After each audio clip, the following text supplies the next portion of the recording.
Why do reps not tell you anything? Because you have no clue how somebody got to the number they got to. The only way you know is to look at the variables.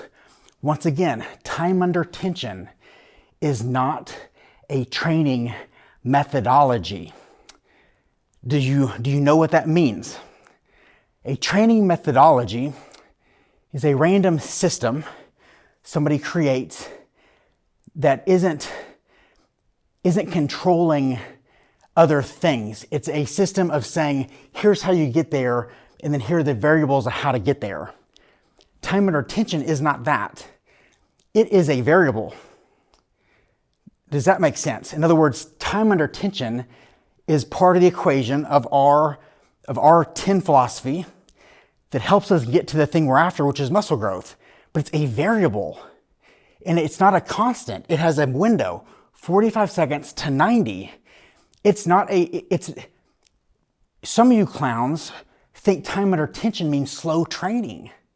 Time under tension could be a 10-second set. It's only a measure of time.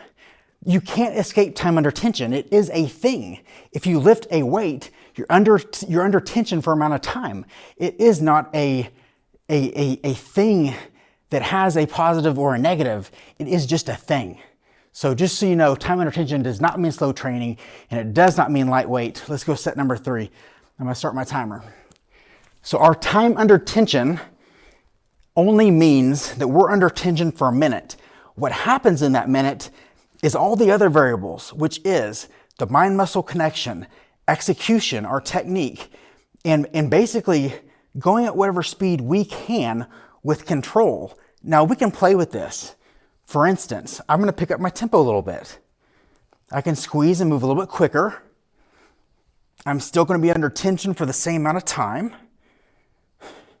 And I'm still under control. This is an okay tempo.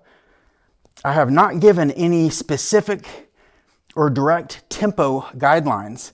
The only guidelines I've given you guys is move at the tempo you can with control and with the mind-muscle connection.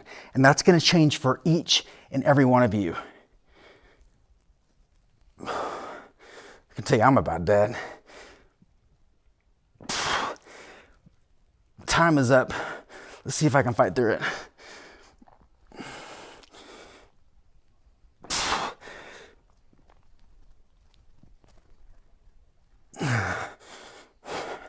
That's that near failure component. Round 3. What was the MGB 10? Time. I went a little bit over 60 seconds.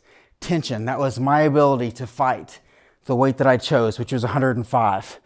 The ease, my effort, and my execution. I never lost form, and I always kept my effort. And what was the end? You saw me going near failure. So that's what I want you to examine each time. If the weight you chose didn't allow you to maintain good form, you need to go down. If the weight you chose didn't take you near failure, you need to go up, or you need to increase the mind-muscle connection. 18 seconds. Guys, I've never actually came up with something this specific that outlined it all. And it's a light bulb hit me this week of how to do this. And like I said, it took me, I mentioned in my intro, 15 years to figure out why people were getting to rep number 10. And it wasn't hard. And then why they thought they were done. So these things take time, and it takes dedication and learning to master these things.